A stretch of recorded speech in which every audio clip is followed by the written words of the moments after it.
Meet பண்ணும்போது சிவா நான் பேசணும்னு சொல்றேன். ஏன்னா முன்னாடி பழக்கம் இருக்கு இல்லையா? அந்த ஒரு இதுல சிவா பேசணும்னு சொல்லும்போது, அதான் திடீர்னு மேனேஜர் வராப்ல கையில காசு கொண்டு வந்து குடுக்குறாப்ல. காசு இப்ப இந்த 20,000 நீங்க 50,000 குடுத்தீங்கன்னா அது காலியா போயிடும். இது வந்து எனக்கு தேவையில்ல பிரதர். நான் கை கால் நல்லா தான் இருக்கு. அவர் குடுத்த காசுல ஒரு ரூ. 20 மட்டும் தம்பி குடுத்த வேணாம்னு சொல்லக்கூடாதுன்னு எங்க அம்மா என்ன பண்ணிட்டாங்க, ஒரு ரூ. 20 மட்டும் குடுங்கன்னு சொல்லி அத வாங்கி வச்சுட்டாங்க. நடிக்கிறதுக்கு வாய்ப்பு குடுத்தா சந்தோஷமா இருக்கும் அப்படின்னு சொன்னோனே, அவர் அடுத்து போய் அவர் என்ன சொன்னாருன்னு தெரியாது. அதுக்கப்புறம் சிவா என்கிட்ட பேசவே இல்ல. என்ன சொல்றீங்க?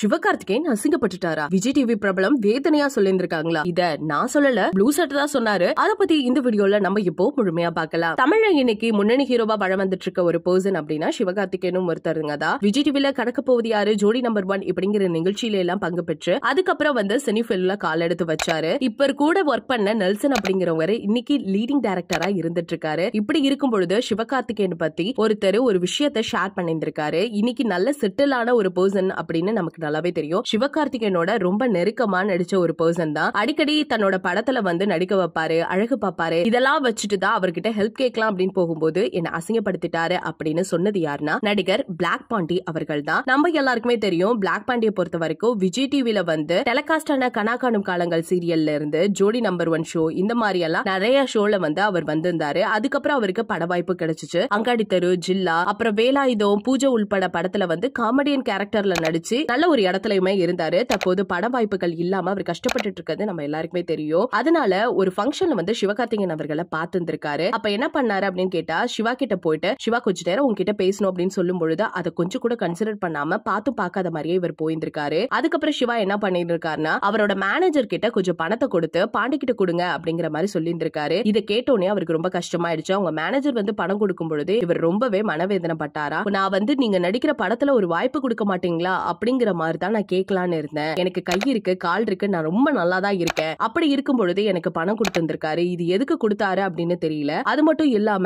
சிவகார்த்திகேயன் மேனேஜர் வந்து அந்த படத்தை கொடுக்கும் பொழுது நான் வாங்கல. அதனால சிவகார்த்திகேயன் மேனேஜர் அவர்கிட்ட போய் என்ன சொன்னாரு அப்படின்னு இன்னைக்கு வரைக்கும் எனக்கு தெரியாது. அதுக்கப்புறம் சிவகார்த்திகேயன் என்கிட்ட பேசுறதை நிறுத்திட்டாரு. சோ அப்படின்னு சொல்லி வேதனையா தெரிவிச்சிருக்க இந்த வீடியோவை வந்து ப்ளூ சட்ட மாறன் இருக்காருல அவர் தான் வந்து ட்விட்டர்ல ஷேர் பண்ணிருக்காரு. இத பத்தி நீங்க என்ன நினைக்கிறீங்க? ஒருத்தங்க ஹெல்ப் கேக்குறாங்க அப்படிங்கும் போது அவங்க என்ன கேட்க வராங்க அப்படின்னு கேட்டுட்டு உதவி பண்ணிருக்கலாம். நம்ம கிட்ட பணம் இருக்கு அப்படிங்கறதுனால நீட்டி இருக்க கூடாது. இது ரொம்பவே மன வருத்தத்துக்குரிய ஒரு விஷயம் தான். கண்டிப்பா வந்து இதுக்கு சிவகார்த்திகேயன் அவர்கள் பதில் சொல்லியே ஆகணும் அப்படின்னு ரசிகர்கள் எல்லாருமே எதிர்பார்த்துட்டு இருக்காங்க. இத பத்தி நீங்க என்ன நினைக்கிறீங்க அப்படிங்கறத மறக்காம நம்ம கமெண்ட் செக்ஷன்ல ஷேர் பண்ணிக்கோங்க.